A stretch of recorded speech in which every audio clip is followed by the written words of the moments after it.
7h26, Thomas Soto.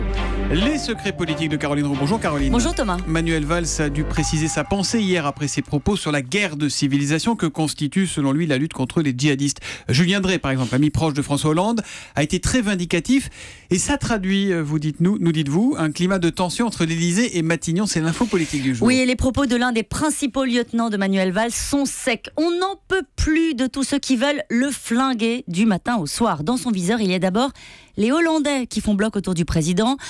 Que la première charge vienne, vous l'avez dit, de Julien Drey n'a pas échappé aux amis du Premier ministre. Le complice de toujours de François Hollande n'a pas retenu ses coups et le message est passé. Comme le dit un fidèle de Manuel Valls, ce sont deux gauches qui s'affrontent, une qui veut agir et celle qui perd son temps dans des querelles sémantiques. Et Thomas, il ne faut pas pousser beaucoup le premier cercle des valsistes pour sentir la colère contre le président de la République. On ne peut pas attendre grand-chose d'un homme qui ne sait pas choisir entre les JO et l'Expo universelle. Voilà le ton. Un baron du PS qui observe froidement le climat actuel confirme en ce moment.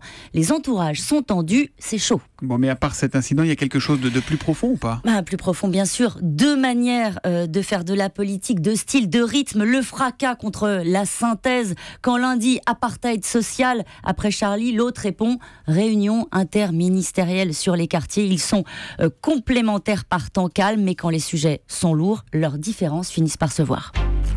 Pic de pollution à l'ozone en prévision, plus pic de chaleur, la situation est inédite. Est-ce que la mairie de Paris va éviter le psychodrame sur la circulation alternée ? C'est la question politique du jour, Caroline. Tout sera fait pour l'éviter, naturellement. Aujourd'hui, la mairie de Paris va demander au préfet une réunion des experts pour évaluer les risques. Elle aura lieu sans doute demain. Alors vous allez me dire, c'est peut-être un peu tard, mais c'est comme ça.